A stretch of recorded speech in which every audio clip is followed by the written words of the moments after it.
والسعوديون إذا قالوا نعم يعني نعم، وإذا قالوا لا يعني لا.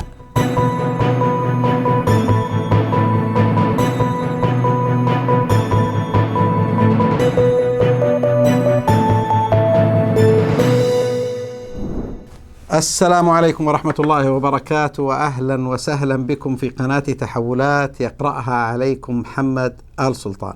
حلقتنا هذه الليلة: أمريكا تريد والسعودية تفعل ما تريد. المنتظرون على قائمة الأمير محمد بن سلمان ولي العهد السعودي. أمريكا أو روسيا أو بريطانيا تريد والسعودية تفعل ما تريد. في الحقيقة المنتظرون في جدول مواعيد الأمير محمد بن سلمان ولي العهد السعودي وللوصول للمملكة العربية السعودية والالتقاء بقادتها الملك سلمان حفظه الله وولي العهد السعودي الأمير محمد بن سلمان كثر، سواء في الشرق أو في الغرب.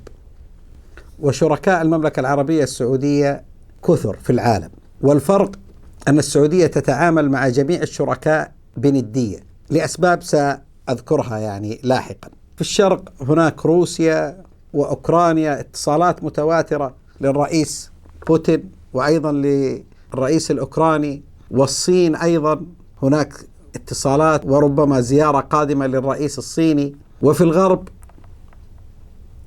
الولايات المتحدة الأمريكية، الرئيس بايدن منذ أشهر يتصل على جلالة الملك سلمان، وفود أمريكية تأتي وتذهب، وأخبار متواترة من الميديا الأمريكية والميديا البريطانية أن اتصالا ورد من الرئيس بايدن لولي العهد السعودي ولم يتم استقباله. يعني من يقرأ تفاصيل الخبر جدولة الموعد مرة أخرى. والرئيس البريطاني وماكرون، احنا ذكرنا في حلقات سابقة لا أحد يستطيع عزل المملكة العربية السعودية، لا في الإقليم ولا دوليا. من يريد أن يعزل المملكة العربية السعودية فهو يعزل نفسه، لأن السعودية ليست بحاجة إلى أحد. في الإقليم أيضا هناك منتظرون، على رأسهم الرئيس التركي أردوغان المنتظر، يعني صار له يمكن أكثر من عامين وهو يعني يلمح ويتصل ويرسل وزير خارجيته وهكذا، يتم جدولة مواعيده. أيضا إيران من 2017 منتظرة إيران، بل منذ وقت ثورة الخميني المزعومة، وهي تنتظر أي إشارة من المملكة العربية السعودية. إسرائيل من ضمن المنتظرين. كل هؤلاء يتم جدولة مواعيدهم حسب السياسة السعودية والمصالح السعودية وحسب التكتيك السياسي الذي يجري العمل عليه من خلال الأحداث. في تكتيك وفي استراتيجية، الاستراتيجية والمبادئ ثابتة، لكن التكتيك في حركة حقيقة سعودية دائما ما استطاعت التموضع وإعادة التموضع. وهذا للأمانة جماعتنا بالمصطلح الرياضي والكروي حريفين فيه. من يعزل من؟ لا أحد يستطيع عزل السعودية. الصحافة الغربية تنقل عن وتعيب توسلات الرئيس بايدن للمملكة العربية السعودية بزيادة الإنتاج النفطي وزيادة إنتاج الطاقة. خمة العرب اللي هناك أو من يدعون أنهم عرب، يدعون، حطوها بين قوسين، الهان عمر وطليب والجماعة هذولاك متجننين. كيف أنه الرئيس بايدن يبدأ عكس ما وعد في الانتخابات؟ السعودية التي أعادت جدولة الرئيس، مواعيد الرئيس، ووزير الدفاع الأمريكي أيضا تم إعادة جدولته، ليست بحاجة إلى أحد. حتى السذج اللي في الشرق الأوسط الذين ينبحون على المملكة العربية السعودية ليل نهار منهارين، لا من جهة ارتفاع أسعار النفط ولا من جهة هذا التكأكؤ على باب الرياض. السعودية لا تبحث عن أحد، هم من يبحث عنها. طبعا أنا أحب أن ألمح أنه في خبث في الإعلام الغربي، لأنه يريد من هذا من تكبير موضوع التوسلات وضع المملكة العربية السعودية كطرف في الأزمة الروسية الأوكرانية. الأوكران بالناتو وروسيا لحالها، فيريدون وضع المملكة العربية السعودية في الجهة المعادية كخبث ينطبق عليهم مثل المنجمين، كذب المنجمون لو صدقوا. طيب ليش السعودية تفعل ما تريد؟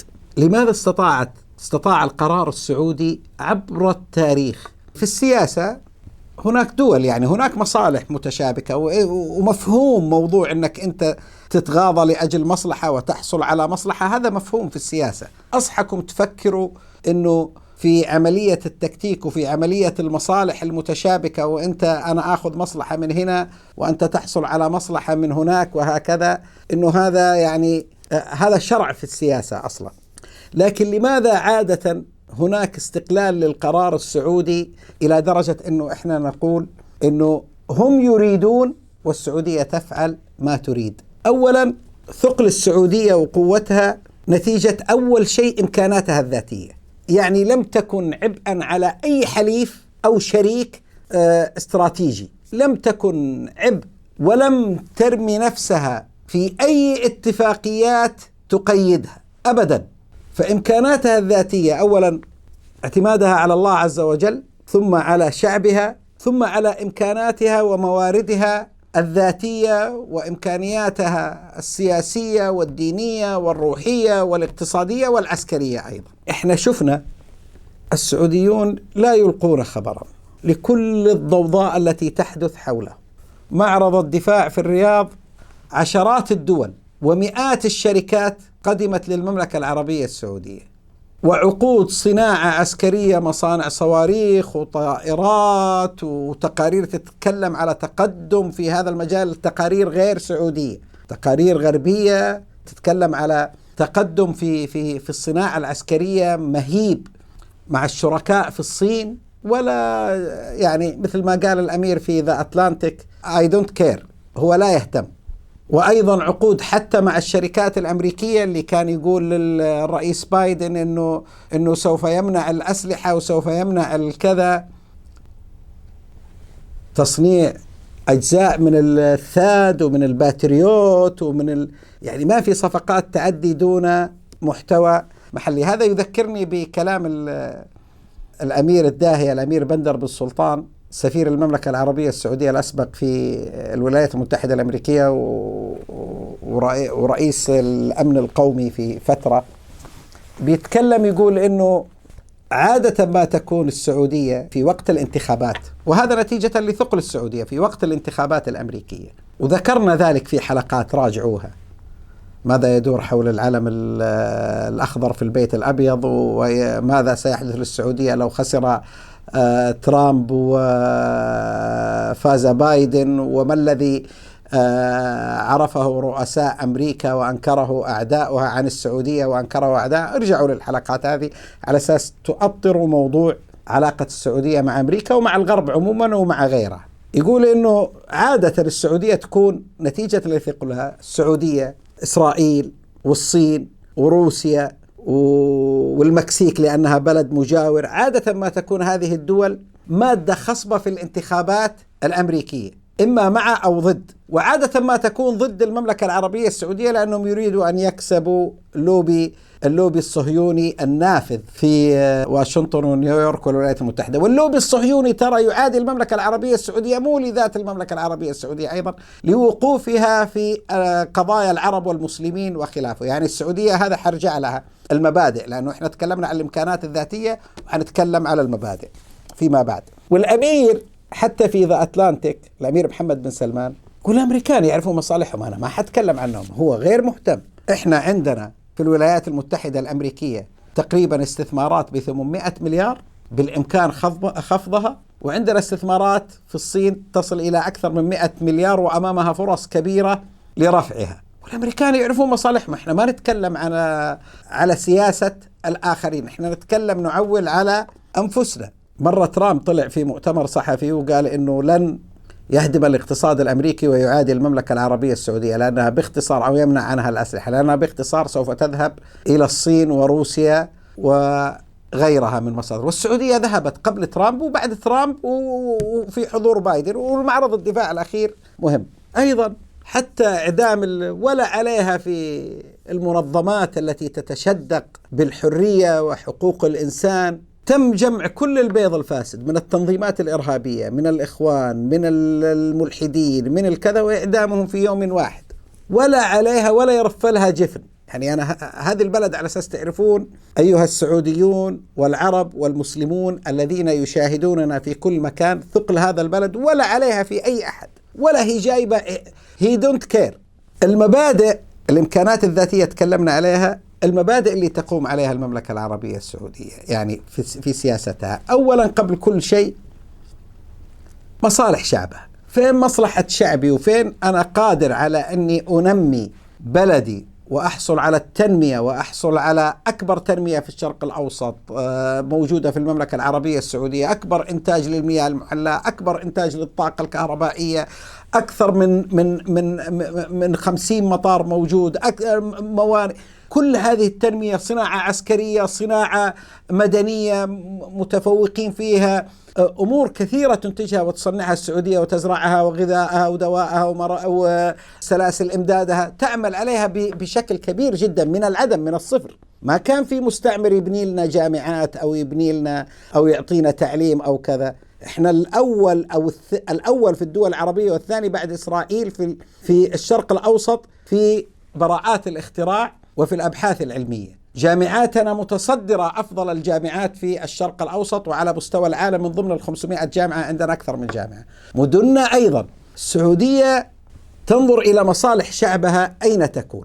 المبدأ الثاني رهانها الأمن والتنمية والاستقرار، والاستقرار مش لها، لجيرانها وللعالم أجمع. ولذلك استطاعت، يعني لولا هذه السياسة لم يكن لها شركاء. شوف لاحظ، أنا أقول شركاء في الغرب وفي الشرق، وعندها قائمة منتظرين يا كثرة، على أساس إحنا نفهم كيف ربعنا يتحركون. ودولة مانحة، صناديقها التنموية وصناديقها الكذا. أول من بدأ يعني في كورونا، لما جاءت أزمة كورونا والعالم كله يشتم الصين ورئيسها وكذا، الرئيس الصيني والسفير الصيني أو وزير الخارجية الصيني يقول أول اتصال جانا من الملك سلمان. طبعا الصين ما هي محتاجة، لكن ما بين الدول هناك يعني مثل الود أو الهدايا، وأرسل كميات من الأدوية والمعقمات والكذا وخلافه، يعني تحركت. وكانت هذه بادرة جميلة جدا في وقت كورونا، وقت ما كان ترامب موجود، ووقت ما كذا. فمصالح شعبها هي الأساس، الرهانها الاستقرار والتنمية. ولذلك ولديها ما تخاف عليه من تنمية، من شعب، من مقدسات، من حرمين. لم تشهد الحرمين الشريفين أي إعمار، والحجاج إعمار وعناية ورعاية عبر التاريخ الإسلامي كما شهدته في عهد الدولة السعودية المباركة. هذه حقيقة تنصرف عشرات المليارات، مئات المليارات لأجل ذلك. هذا هو الرهان. شوفوا الآخرين اللي ظواهر صوتية، اللي ما عندهم تلاقيهم محاصرين، على قول مبهذلين، طايح حظهم، حالتهم حالة، لا كهرباء ولا غذاء ولا تعليم ولا مياه ولا ولا ولا ولا. إن شاء الله تتصلح الأوضاع، لأنه الجميع، كل الدول العربية عندها والإقليمية عندها طاقة لأنها تكون إيش أفضل بكثير يعني. ورهان السعودية أنه الشرق الأوسط هذا يصبح أوروبا الجديدة، بشرط أنك لا تجعل قرارك ومصلحتك لغير شعبك. المبادئ الأخرى أنه في ظل الحفاظ على المصالح والتنمية والاستقرار والكذا، السعودية لم تفرط لا في دينها ولا في أخلاقها. يعني لم تكن مكيافيلية، يعني ما كان السعودية كان بإمكانها أن تعقد صفقات مع دول عظمى على حساب جيرانها الأصغر منها، أو على حساب قضايا قد لا تخصها، لا بل أنه أصحاب هذه القضايا يشتمون المملكة العربية السعودية. ولذلك قوة السعودية قوة للإقليم، قوة لنفسها وقوة للإقليم وقوة للعرب وقوة للمسلمين. والتاريخ شاهد، الباكستانيين بنوا قنبلتهم النووية بدعم سعودي خالص وقت ما كان في حصار على باكستان. ما يحدث من عداء للوبي الصهيوني واستعداء المملكة العربية السعودية بحيث أنها تكون مادة دسمة يوميا في الإعلام الغربي في أوروبا وفي الولايات المتحدة الأمريكية هو بسبب مواقف المملكة العربية السعودية، لا في قضية فلسطين ولا في غيرها، مع العلم أن المملكة العربية السعودية بإمكانها بالعكس مصلحتها عكس ذلك. كل هذه القضايا بسبب، ولذلك أنا أتكلمكم على المبدأ الأخلاقي. حتى إيران لطالما دعت المملكة العربية السعودية لتقاسم النفوذ في المنطقة وفي الخليج، اترك لنا كذا وخذ كذا وأعطي كذا بإمكان السعودية عقد صفقات إذا كانت فقط تنظر لمصلحتها فقط دون العامل الثاني اللي هو الأمن والتنمية والاستقرار في المنطقة وفي الإقليم وفي الكذا ترتاح.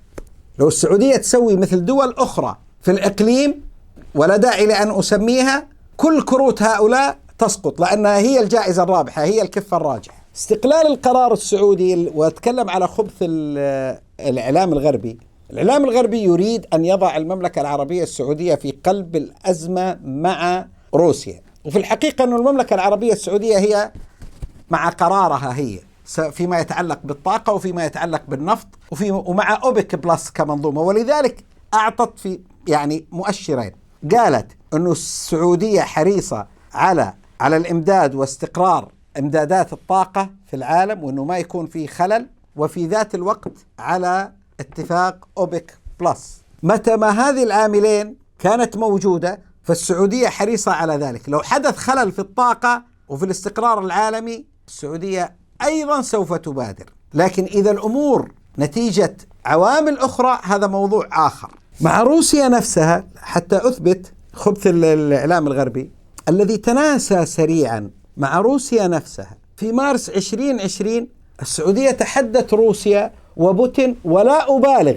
إذا قلت إنها ركعت عندما أنتجت بأقصى طاقة. عندما رفض المندوب الروسي الوزير الروسي في أوبك بلس في اجتماع 6 مارس في 2020 والجميع يرجع له، خرج الأمير عبد العزيز بن سلمان قال كل واحد ينتج اللي يبغى. السعودية كانت تبغى يمكن 300 ألف برميل أو 400 ألف برميل انقاص الإنتاج، وهذا وقت كمان الرئيس ترامب رفض وقال كل واحد ينتج كما يريد وكما يشاء. السعوديين أنتجوا بأقصى طاقة وصولا ل 13 مليون برميل مع نهاية السنة، أمر أرامكو بإنتاج 13 مليون برميل، هم كان عندهم 12 ونص وقتها، مع تخفيض $8 على كل برميل.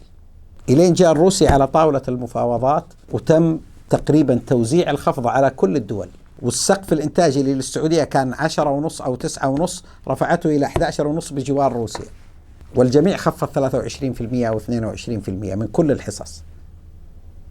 ووقتها حتى شركات النفط الصخري قاربت على الإفلاس، حتى الأمريكان ما كانوا يبغوا أسعار النفط تنزل إلى هذا المستوى. لكن اللي حدث إنه لخبطت اليسار والديمقراطيين، وأنا دائما أقول شكرا لهم حقيقة، لأنه في مشاكل كثير قضينا عليها في الفترة هذه، مشاكل اقتصادية ومشاكل مالية، أنا أقول لهم شكرا. الديمقراطيين وبايدن حاول أنه يبرز، مثل ما قال الأمير بن عبد السلطان، كل ما يمكن ما استكملت حديثه، الرؤساء في وقت الانتخابات يقولون كلام، لكن إذا جو يحطون يدهم في الشغل حيعرفون من هي المملكة العربية السعودية، يعرفون من هي المملكة العربية السعودية. فأنت تقول كلام إلى درجة أنه أصبح كأنه مراسل صحفي يهتم حتى بمعتقل خرج، بمعتقل دخل، بحكم أطلق، بحكم كذا كذا، ملايين في الشرق الأوسط تموت وتهجر. فحاول أنه يبرز عضلاته، ما لقي شيء، اصطدم بطويق فقط لا غير. وهذه الحالة ترى ما هي حالة فريدة، وبغض النظر أنه الإعلام الغربي أنه طبعا الزيارات لم تنقطع والاتصالات لم تنقطع، لكن بغض النظر عن قصة أنه الأمير رفض استقبال الاتصال من الرئيس بايدن، وأنا أرجح أنه تم إعادة جدول الموعد، مو على كيف بايدن وقت ما يتصل ويلاقي إذن صاغية، وهذا حدث حتى مع وزير الدفاع الأمريكي. بغض النظر عن ذلك وصل ما وصل، والمستشارين الأمريكان ينصحون الرئيس لأنه جاي يده في الشغل. انتهينا من موضوع الانتخابات ودعايات اليسار وتغرير الهان عمر والكذا، الكونغرس والمستشارين ينصحونه بزيارة المملكة العربية السعودية ووفود أمريكية في الطريق وخلافه.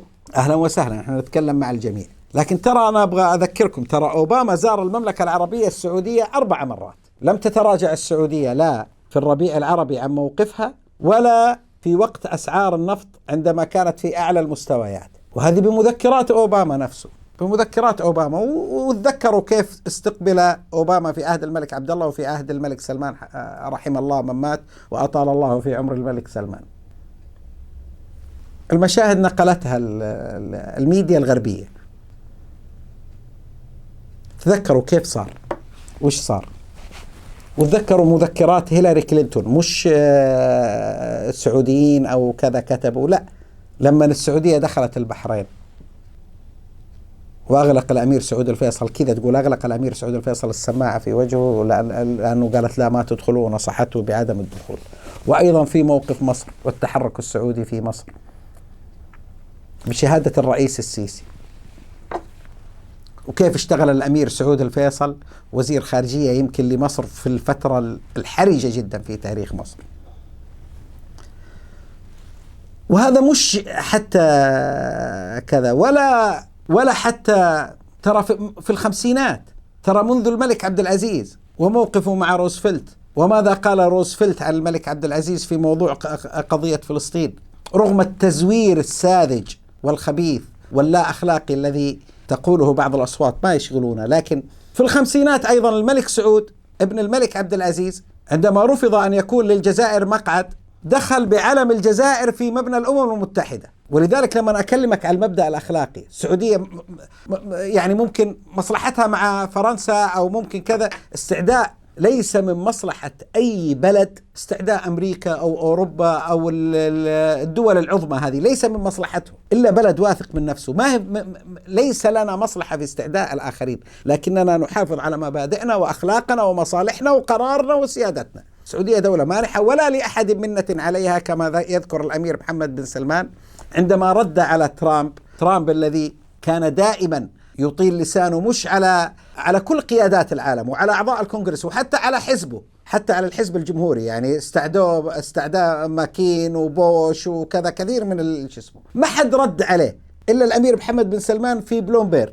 بس الحاقدين والذين يكرهون السعودية وأعدائها ما يحبون هذه. لما رد عليه الأمير محمد بن سلمان في بلومبيرغ وقال السعودية ليست مدينة بأمنها ولا كذا لأي دولة في العالم، وإنه أمامها يعني لن تشعر وليس لديها حتى بشعور بالخطر يمكن ل2000 عام حتى، والسلاح اللي ناخذه نشتريه بأموالنا وفي مصادر كثير، وبدأنا نصنعه. أبشركم الملك فيصل في السبعينات لما كان كيسنجر يرعد ويزبد وإنه سوف يحتل منابع النفط، لما انقطع البترول لأجل حرب 6 أكتوبر، حرب 10 من رمضان، السعودية مواقفها. ولذلك أنا أتكلم أخلاقي من ناحية أخلاقية. شوف السعودية ترى لما أقول لكم أنا قوة المملكة العربية السعودية قوة للإقليم وللعرب وللمسلمين، هذه لا شك فيها. هذه بلاد الحرمين، هي الجائزة الكبرى لكل المؤامرات التي تحدث في المنطقة. الهدف مين؟ المملكة العربية السعودية، والسعوديون يعرفون ذلك وقادتهم يعرفون ذلك، ويلعبوا دبلوماسية ويلعبوا سياسة ناعمة وخشنة مع الجميع. كيسنجر ارجعوا للصور وشوفوا كيسنجر وهو حاط يدينه على ركبه ومؤدب جالس أمام الملك فيصل. كارتر نفسه يقول السعوديين هم الوحيدون الذين يقولون لنا في السر ما يقولونه في العلن. يقول الوحيدين اللي يقولون لنا نفس الكلام اللي يقولوه في الإعلام هو نفسه اللي يقولوه في طاولات المفاوضات وفي السر بعيدا عن عين الإعلام.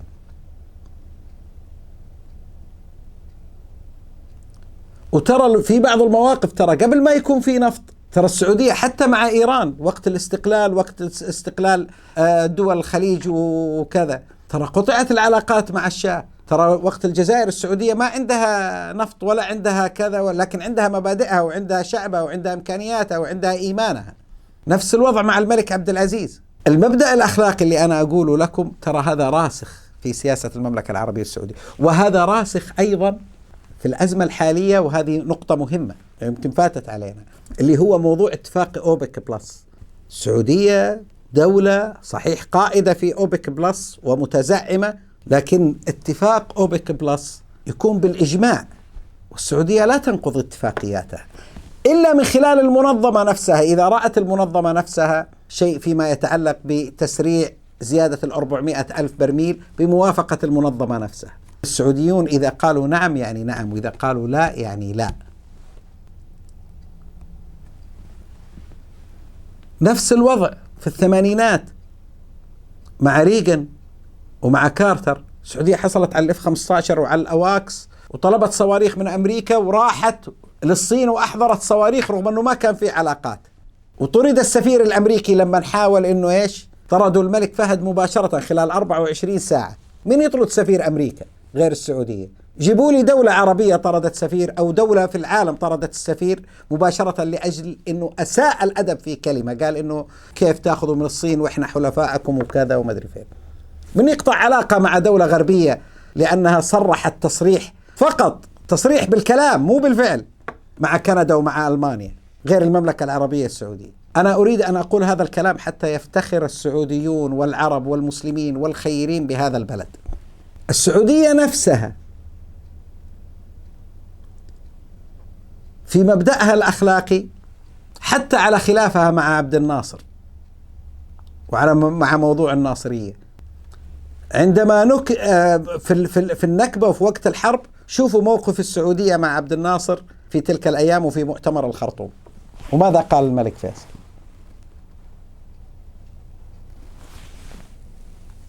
في عهد بوش في 11 سبتمبر اختلفنا مع الأمريكان، وكان الهدف المملكة العربية السعودية ارجعوا لمساجلات الأمير سعود الفيصل وبندر بالسلطان في الإعلام الأمريكي. الطيارة الوحيدة اللي خرجت في يوم 11 سبتمبر بعد الكارثة كانت طيارة سعودية وقت إقفال الأجواء. السعودية في 11 سبتمبر وفي غزو العراق وما بعده رفضت غزو العراق ومنعت أي طائرة أمريكية تدخل من خلال المملكة العربية السعودية أو صواريخ أو خلافه. وارجعوا للتصريحات وارجعوا لما قاله الأمريكان، مو للي يقولوا مطايا إيران. وشوفوا من فين خرجت الطائرات والجيوش والكذا، من وين جات ومن وين طلعت القواعد اللي من تركيا ومن قطر ومن الكويت ومن كذا. كل محاولات ولا يعني السعودية غير مهتمة، هي تفعل ما ضميرها وأخلاقها. نفس الوضع مع أوباما، نفس الوضع مع ترامب. لطالما طالب ترامب بخفض بزيادة إنتاج البترول، وصل إلى إلى نصف الثمانينات. ولطالما طالبت أمريكا بتقليل الإنتاج عندما استخدمت المملكة العربية السعودية كما تقول قناة CNN قنبلة نووية في وقت كورونا، ودهورت الأسعار ودهورت الإنتاج، بما أنه العالم يريد فقط من السعودية أنها تقوم بدور المنتج المرجح، يعني هم ينتجون بأقصى طاقة والسعودية تقلل، وهكذا. هذا اللي فأنا أقول الكلام واستعرض المواقف هذه. نعيد أنه الإمكانيات الذاتية والمبادئ التي تعمل عليها المملكة العربية السعودية في تعاطيها مع القضايا. نعيد أنه من يريد عزل المملكة العربية السعودية يعزل نفسه. السعودية تعزل ولا تعزل. السعودية التي يتوجه لها 5 سكان العالم أو ربع سكان العالم يستقبلون، السعودية التي فيها مهد الرسالة وموئل الحضارة وموئل العروبة ومقدسات المسلمين والرسالة المحمدية التي أشعت في كل قارات العالم، لا يمكن عزلها. هي تعزل ولا تعزل. السعودية التي تمتلك ثروات طبيعية من البترول ومن الغاز ومن المعادن، ومن قبل ذلك وبعده قيادة وشعب وتنمية وموارد كذا، لا يمكن عزلها، هي من تعزل. وإذا اتخذت خطوة علينا أن نثق في قيادتنا، علينا أن نثق في حنكتهم، علينا أن نثق في سياستهم. إذا اتخذت خطوة المملكة العربية السعودية فثقوا تماما أنها حققت كل ال3 المبادئ اللي أنا قلت لكم عليها: مصلحة شعبها، أمنها وتنميتها والاستقرار العالمي، حافظت على أخلاقها ودينها ومبادئها. هذه هي المملكة العربية السعودية. عندها عدة أدوات حتى دون أن تنقض اتفاق أوبك بلس. أدام الله عز المملكة العربية السعودية ودول الخليج والدول العربية والدول الإسلامية، وبإذن الله تعالى تنتهي هذه الأزمات والعالم يكون في أفضل حال يا رب إن شاء الله. نلقاكم على خير.